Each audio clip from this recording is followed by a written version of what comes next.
Peggy 16.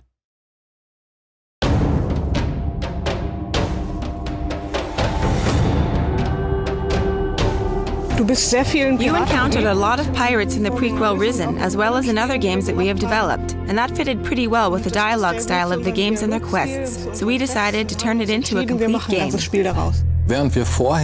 Previously, we tried to establish as many facets as possible with an equal standing.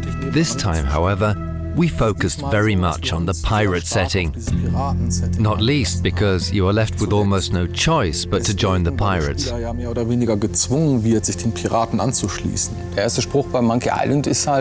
first line of Monkey Island is, "I want to be a pirate," and then you gotta go to the tavern and do piratey things, find a treasure and so on. And these are of course things our players get to do as well.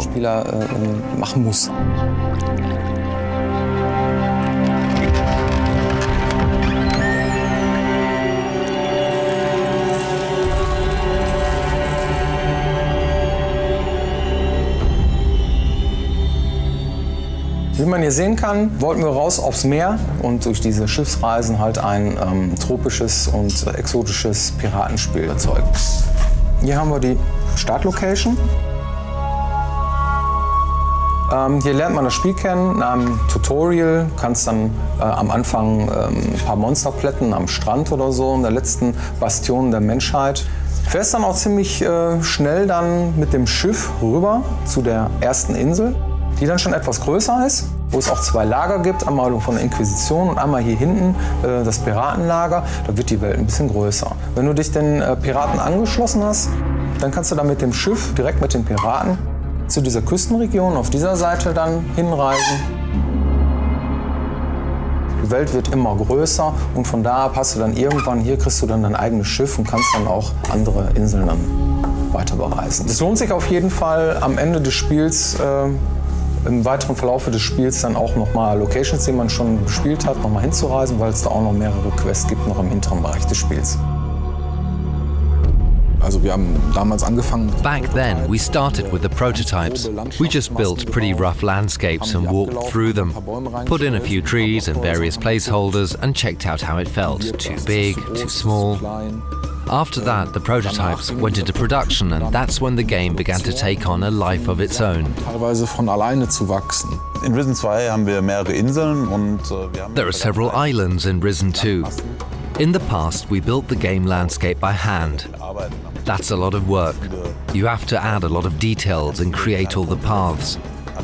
Little adaptations or corrections create a lot of work and effort. Therefore, we decided to implement a terrain engine, which is a first in the history of Piranha Bytes.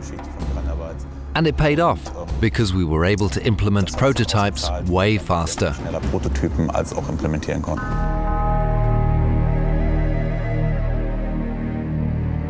Beim Projektanfang von Risen 2 ging es erstmal darum, ein Setting zu erschaffen. Also wir mussten uns überlegen, was soll es überhaupt werden. Wir wollten halt dieses Regenwälder-Setting haben, karibisches Setting. Im Dschungel ist es eigentlich ziemlich dunkel.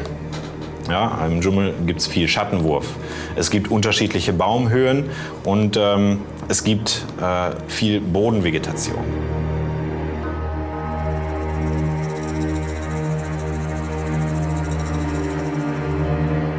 Wir haben jetzt in Risen 2 uns für einen leichten Dschungel entschieden. Ja, also weniger dicke, große Bäume, sondern eher dünne, kleine und davon ganz viele.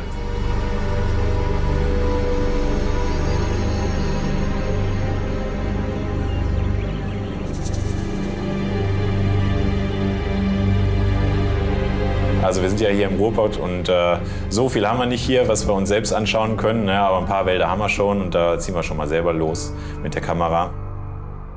Die Wälder sind teilweise urig hier, das soll man gar nicht meinen.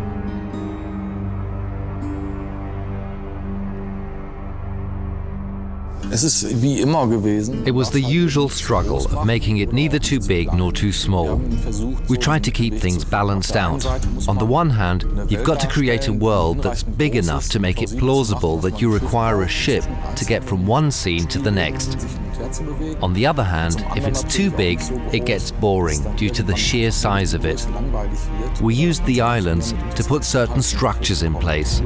At the start, players have no ship, so they are told to go to Island A, then to Island B, and suddenly you get your ship and you can get to Island C, D, E, F, G, in whatever order you desire. Fahren, wie du möchtest. Wir mussten halt We had to think about how to give each island its own unique character, so that every time you set foot on a new shore, you'll find yourself in the same situation, washed up onto an unknown island as in Risen 1. The settings and plots are set up correspondingly. ausgerichtet sind. Ursprünglich hatten wir mal vorgehabt, Originally, we intended to have smaller locations, but a lot of them.